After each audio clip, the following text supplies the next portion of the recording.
So I'll be real with you, I've never heard of Clipse until now. That was not supposed to be a diss to the group or their relevancy and iconic status.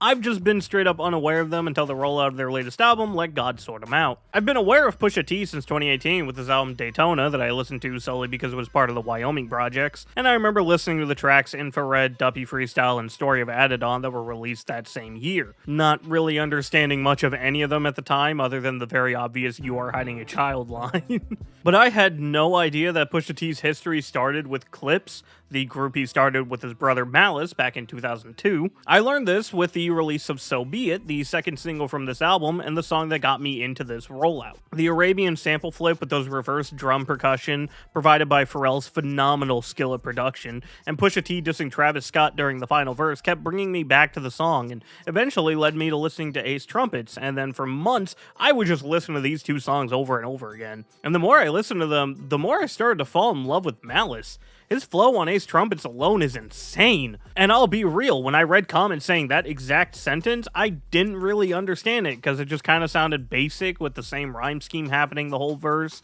I didn't really get it, but then one night I actually keyed into it really closely and tried as much as I could to analyze it. And it just kind of unlocked something in me, and I realized just how fucking good it is. Ace Trumpets as a whole is a great song, those rage-esque synths with a nice groovy drum beat. I even grew to enjoy the basic rhyme schemes of the verses and chorus, with Push's verse having an EE scheme, the chorus as an OO scheme, and Malice's was ah. Someone put it as them laughing at the rap game, and I love that. I also love the Lady Gaga line more than ever, knowing that Pusha had the most rapper response to it. I was mad. I was mad. Don't movie entendre me at the end of the verse. I was mad. Sometimes you sit back and be like, man, I wish I had that bar. That always happens. When I found out Chains and Whips was going to be on the album with the Kendrick Lamar verse, I was excited for that as well. Especially after hearing the leaks so much, getting to hear it in the highest quality possible and with a brand new Kendrick verse had me so hyped, which it lived to. The pumping drums and bass, that sick-ass guitar that sounds straight out of a Western cowboy shootout soundtrack, Pusha waking up violent as usual, Malice saying "this is the darkest I ever been" was so real, and at this point, I had only heard 3 songs from him, and his verse on here was the darkest out of the 3. During the line, "your lucky streak is now losing you," I swear I can hear him having such an evil grin in the booth while saying it. I love that so much. Your lucky streak is now losing you. Kendrick's verse is insane as usual. I was slightly disappointed that the leak was pretty much a majority of the verse, but it's still great. The Gen rhyme scheme is amazing, the possible Trump allegory is great, just absolute top tier. And naturally, the Gen Z line is my favorite because I'm a part of that generation, you fucking dickheads. No, but it's also kind of crazy that, like, this is a Kendrick Lamar verse, and yet it kind of ends up falling under, like, not my least favorite, like, verse on the album or even feature, but if I were ranking them, he would probably end up being at the bottom, which is insane.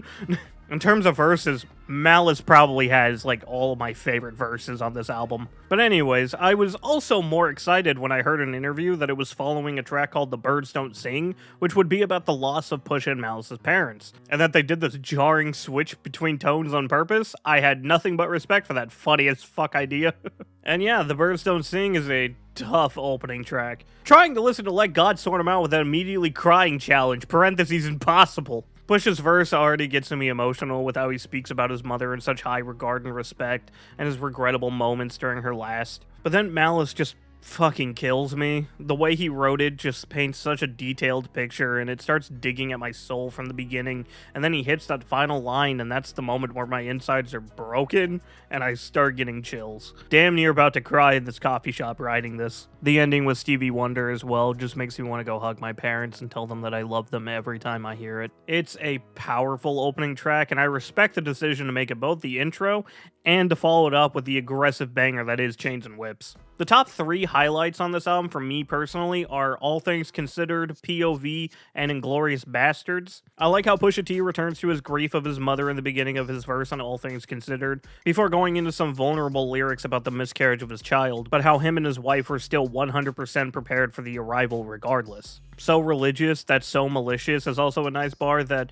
I kind of took as referencing Malice. Which, speaking of Malice, just like on most, if not all the songs on here, he tops the track with some of the best lines and flows, starting off with being forgiven for his past actions of drug dealing and women using. Writings on the wall like hieroglyphics is such a simple but great punchline. Circle split up the pie that's long division is a great mathematical punchline, and I fucking hated math in school. His flow during Skin is blemished, names were mentioned, explains the sentence, the pain is endless, is just amazing and so catchy. And then he ends off his verse with made my exit just to make my entrance, revolving doors, maybe I can make a difference, which is just such a top tier bar on its own. But I also kind of love the first half because of the fact that this album was my introduction to Malice. And I'm so glad it was, because holy shit, he's an amazing rapper, and I really got to go back and listen to more of Clipse and even his own solo work. And the track closing out with the Dream's beautiful but slightly haunting vocals is really nice. I love the flow that they have during the beginning, and then I also love just how it ends with the I've considered all things. POV has such an interesting delivery from Pusha T, especially during the chorus, but I still enjoy it, and I like his verse as well. But Tyler just fucking cooks everyone on here. His flow sounds so good. He's got several quotable and amazing bars like, I got deaf and blind bitches trying to see what it do. Lafari doors open like therapy. Push keeps dirty white moving like mosh pits. My favorite, which is, I can never buy a bitch a Birkin cause she fucking me. And then his best line in the verse because of his amazing delivery during it. I need God to play the lead in my biopic. I also love how he ends his verse with these sets of bars. I do like Malice's verse on here as usual. Just to think I built a rap career off an OZ, I'm watching new people rap just to OD is a great bar. But my favorite from this verse is, I can open up my closet with a skeleton key. I took this as him saying he has no skeletons in his closet and nothing to hide, and I think the way he wrote it is just so cold and clever. The only thing I wasn't a huge fan of initially with this track is the beat switch during Malice's verse. It's not a bad beat by any means, but I would get so used to the original and would have loved to hear Malice spit over that, so the sudden beat switch for this verse alone was kind of weird to me, though it never ruined the song. As usual, I got used to it with more listens, but also I eventually bought this album on CD, and despite knowing that So Be It wasn't going to be on there,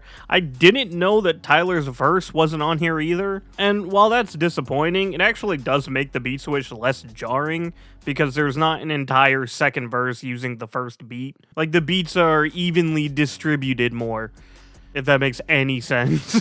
And then Inglorious Bastards is this funny track where I just kinda kept forgetting how fucking great it is until it plays. Then I'm like, oh yeah, this groove is out of this world. It also took me a while before I realized that not only is the title a reference to the Tarantino movie, but also works in the fact that Pusha and Malice are now technically considered bastards. I don't know why, but I fucking love Malice's last two lines in this verse. Just the way it feels like everything stops for it, and his delivery of fuck what you thought just goes so damn hard for me. The flows during both Pusha and Malice's verse are great and ride the beat so well. Like, going back to Malice's flows being just crazy, I fucking love his flow on Inglorious Bastards. Analyzing the flow and trying to get into the feel and the rhythm of it as it's happening just feels so good during that verse. Abliva, I hope I'm pronouncing that correctly, is apparently a longtime collaborator with the two, but given the whole theme of this video, I obviously had no idea who he was until now. I love how he starts his verse off with a unique cocaine bar that also rhymes with Malice's final line. The money's in a trailer car, fuck what you thought. Been playing in the snow like Rudolph. That was something that I didn't even realize for months. The rest of it is solid as hell as well. I really gotta check out more from him. As usual, please feel free to leave any recommendations of his songs in the comments and I will check them out. I also like how this track just has a 4-line chorus that happens twice, with Pusha delivering it the first time and Abliva the second. The song's only 2.5 minutes, just a quick heavy banger that doesn't fail to ever make me bop my head the whole time. We got what I consider a trilogy in this track list, mostly because it's 3 tracks next to each other that are all acronyms that I didn't know what they could mean. MTBTTF, which ended up being Mike Tyson Blow to the Face, which is both an insane title for a song and also an insane analogy for cocaine. EBITDA, which I guess is just pronounced EBITDA, and is a formula for calculating net income, according to Genius. I'm way too dumb to understand what any of that means. and FICO, which, again, I guess is supposed to be pronounced FICO, which is related to credit score, and the group manages to flip that into some drug bars meaning. Again, this is my understanding after reading the Genius page, but I am still too dumb to understand what the fuck I'm reading. All I know is FICO is probably my favorite out of the three because of the vocal chops on the beat. It's always the vocal chops. I also really like Stove God Cook's chorus and his vocal delivery. It just sounds so unique, but I love it at the same time. I also didn't get the close the Fetty with one-eyed close line until I heard Justin Hunt explain it.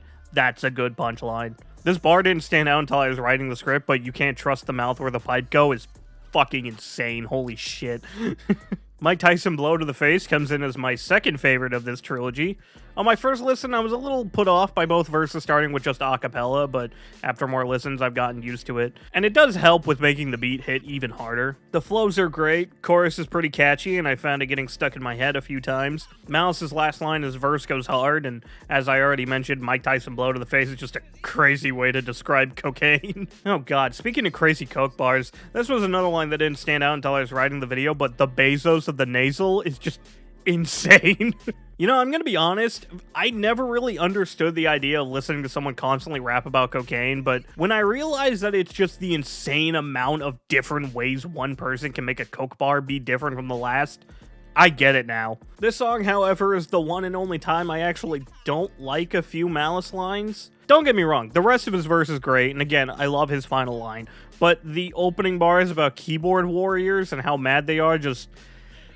it comes off a little bit corny to me. But I think that about any lines, verses, or songs about them, unless it's done in a more subtle or unique way. When you're just up front saying keyboard warriors, or in this case, keyboard killers, I just find it kind of bland. But hey, it's just a few lines. After that, Malice continues to be great as usual. The whole track slaps. EBITDA is technically my least favorite of these three tracks, but it's not bad by any means. In fact, once I get past Pharrell's opening verse, the song becomes pretty good. That synth line of the beat is great, Pusha has great verses and flows, the chorus is pretty good. I like how the second verse is Pusha and Malice trading bars, and it does this nice little mixing trick of having their vocals pan slightly left and right respectfully. Open the sunroof, wave to my father is a really nice line, and I also like the bars, if the money talk, who's speaking up, and I'm sleepwalking, y'all don't dream enough. But I want to go back to Pharrell's verse on here because despite his production all over this album being amazing and unusual, I do like Pharrell's production. Aside from All Things Considered's chorus and his little refrains and chains and whips, when Pharrell has vocals on this album, they end up being the stuff I like the least. I'm in the hills like vitamin C, I mean yellow like bright as a bee just sounds so overly kiddie to me, and it being the opening lines of the song is why I keep thinking I don't like it until I actually get to Pusha T. But then you get his chorus on So Far Ahead, and especially By the Grace of God, that, I'm sorry, these just sound like they could soundtrack an Illumination movie to me. So Far Ahead isn't as bad. I mostly just don't really like Pharrell's singing voice, which is the main reason why I don't like the chorus on there. But By the Grace of God's chorus is the most Despicable Me type beat example here. Going from these heavy-ass, hard, dark coke raps to Pharrell's overly clean, high-pitched singing over, it kind of sounds like cheesy sounding pianos, is just so jarring, but not in a funny way, like going from the Birds Don't Sing to Chains and Whips, just jarring in a way that doesn't work for me. Like, it feels like I'm getting so deeply engrossed into the hood and drug ring culture and then forcefully pulled back like I'm Doctor Strange in that one scene from Doctor Strange into an animated kids movie as Pharrell sings about empires, and it severely takes me out. A lot of this is just personal taste, and mine is that I'm not the biggest fan of Pharrell's vocals 99% of the time, even though I do think his production game is amazing. With all that being said, outside of the chorus, I do like So Far Ahead. I'm so glad the instrumental for the chorus gets swapped out for this THX synth-type beat. Push's verse is pretty good. I mostly like him dissing Kanye by calling him Gestapo. I can, however, think of something that deserves that specific comparison a lot more, but still, there's like a week in between that last sentence and this one, and I just understood the Christmas Eve metaphor. Goddamn, how many different ways can these guys call cocaine? As usual, I like Malice's verse, but his final line always sticks out to me, because I get the punchline. It's not really that deep, But I can't help but think of how awful Tesla's auto-driving is, which just makes me think maybe I shouldn't let God take the wheel. And despite me not liking the chorus that much, I do like how it kind of gives off this vibe of telling the rap game that Push and Malice will always be 10 steps ahead of it. It's not on the same track, but that line of thinking is kind of confirmed in a line on the title track. Funny enough, 6 years ago was also Story About It On. I said I like So Far Ahead outside of the chorus, and the same can be said about By the Grace of God. I think it's a strong closing track, lyrically speaking. That pre-chorus from Push hits pretty hard, especially when trying to picture that these brothers started in the hood doing anything that they could to survive, to making this entire album in the official Louis Vuitton building. I love how it's the first time on the whole album that Malice gets the opening verse instead of being saved for the last. I think my favorite line from him is, "I'm gonna blame your head, not your heart, till we meet again." And the beat during the verses goes hard. The inclusion of the operatic yaz just feels so godlike, and way more than the chorus production in my opinion. It's mostly just the chorus that takes me out of the song. But then there's the title track. Quite possibly the hardest song on the entire album. Starting with Pharrell's signature 4-bar count, but only with the snare before the whole beat drops, with Malice and Pusha trading bars back and forth. The flows are infectious, the bars are great, surrounded by dudes with tears that don't drip, soul leave your body like a fentanyl rush. My absolute favorite line on here is so simple, but it's so funny. Finally got the courage, but you still a whole bitch. The vocal tracking and effects that happen along with Push's delivery of We Are So Alive sound so satisfying.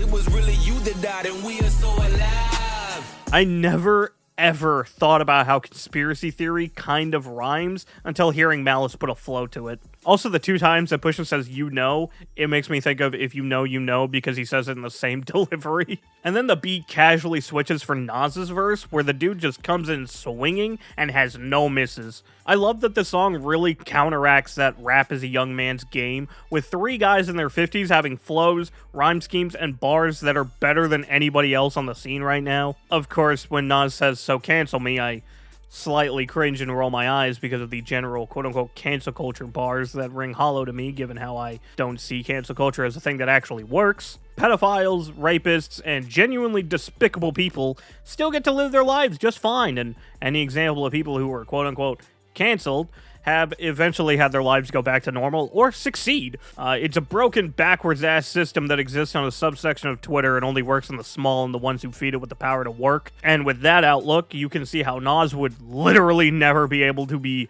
canceled. I mean, you could pull up maybe an aged-ass line from the 90s. Nothing's gonna happen. I would like to say, so long as Nas doesn't commit, like, any actual, like, crimes against humanity, like, despicable acts, he could continue his career. But, like, who the current fucking president is, he could probably get away with doing that. We are in hell. So yeah, that's the Clipse album, Let God Sort 'Em Out, and I gotta say, this is an incredibly strong introduction to the group. From the stellar production to mind-bending punchlines and addicting flows, Pusha, Malice, and Pharrell skipped over nothing and easily brought in the album of the year, at least for me personally. I've watched a good bit of interviews and read several comments, and the common consensus amongst Clip fans is that this is an amazing return for the group, and even as a newcomer, I can see that. With how rich the album sounds to the incredibly insane rollout. I have no emotional or nostalgic connection to Grindin at all, but I get so happy for the hardcore fans watching the Tiny Desk performance and the beat being played on a table. I know that that's taking a lot of people back to their high school days, and while it doesn't for me, it makes me excited just watching that from the outside. The entire story behind this album is also kind of beautiful. The return from a 15-year hiatus, Malice coming back as Malice instead of No Malice, the irony behind Clipse departing because of label drama just to return with more label drama, but that didn't stop them from going through their own kind of hero's journey-esque arc just to give the world this marvelous work of art. And overall, I genuinely think this album made me love rap and hip-hop even more. I've always loved punchlines, metaphors, and flows, but this album takes all that a step forward and showed me what's truly capable in those realms, and it's given me this newfound love for the genre. I am in love with the flows all over this thing, and I wish I could have even just a 16th of the talent that Malice has alone. I gotta check out the rest of Clipse's albums and Malice's solo work, as well as just deep dive into the classics and study this craft even more. Hearing Kendrick give his respects towards Rakim keeps reminding me that I love Flow Forever and When I Be on the Mic, and that I really need to finish The Master. Listening to Nas's verse constantly reminds me that Illmatic is a classic, and I need to give that album the proper listen it deserves, but also makes me interested in the King's Disease and Magic series if Nas is spitting this great in his late game. I mean, hell, not only has this album made me want to become a better rapper, it's also inspired me in my production game. FICO specifically, listening to how the drums swap out halfway through the verses was both eye and ear opening. It's such a neat little trick that I immediately wanted to start doing it myself. I don't know what else to possibly say about Let God Sort 'Em Out. It's a great return of Clipse and a fantastic introduction to the group for the younger generation like myself. I wonder if they'll continue to make more albums after this, or if this was just a one and done thing. Either way, I'm just glad to have been introduced to this iconic group, especially by something this magnificent.